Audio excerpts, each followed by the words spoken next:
you ever had a dream and suddenly you realize that what's going to happen doesn't make any sense? And you realize that you're dreaming. And you realize that if you know you're dreaming, you can't control what's going to happen next.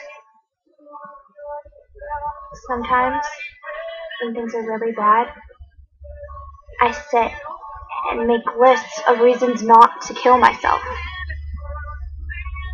My mom's always at the top of the list. I love her. And I know if I died, she'd be devastated. I try to stay alive for her sake.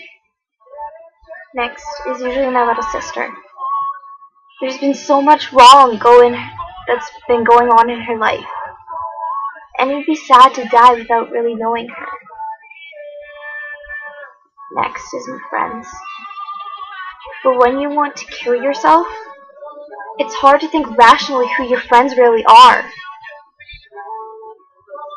You can think that they hate you behind your back.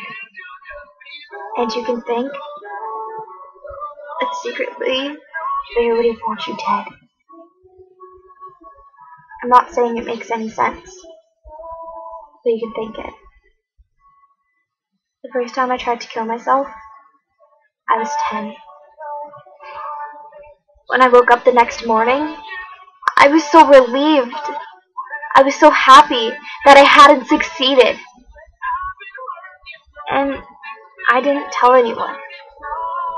But a year later, I tried again. I've lost count of how many times already. And every single time, you were a cry for help. I've tried to poison myself. I've overdosed on sleeping pills. Hang myself, suffocate myself, and throw myself into traffic. Now, waking up and swallowing every sleeping pill in arm's reach and washing it down with a bottle of water, I am never, ever relieved. I feel trapped.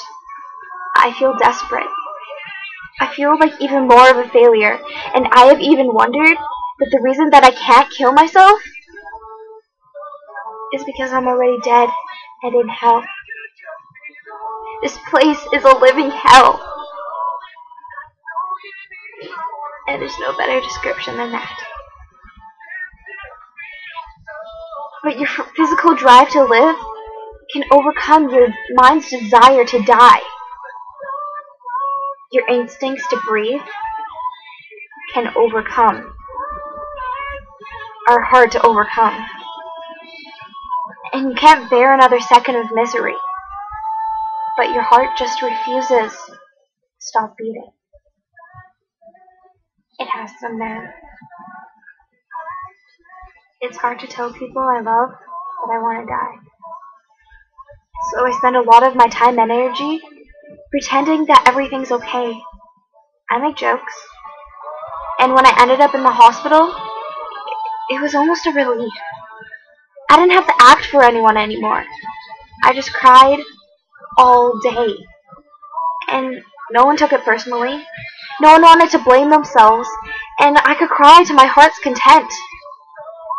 And I didn't hurt anyone's feelings. The honesty was refreshing. But then, I remember, I started looking around at all the other patients around me, and I realized I will never, ever get better. No therapy was going to help me cope any better than I already do on my own every single day. And no medication will ever fix me. I will always have depression. I can fight it. I can achieve all sorts of things. I can make anyone think I'm not. That I'm coping, that I'm okay. But I've never been okay. I'll never be okay. I'll always be one bad day away from suicide. And I spend my life trying to delay until I'm dead. What I know is inevitable.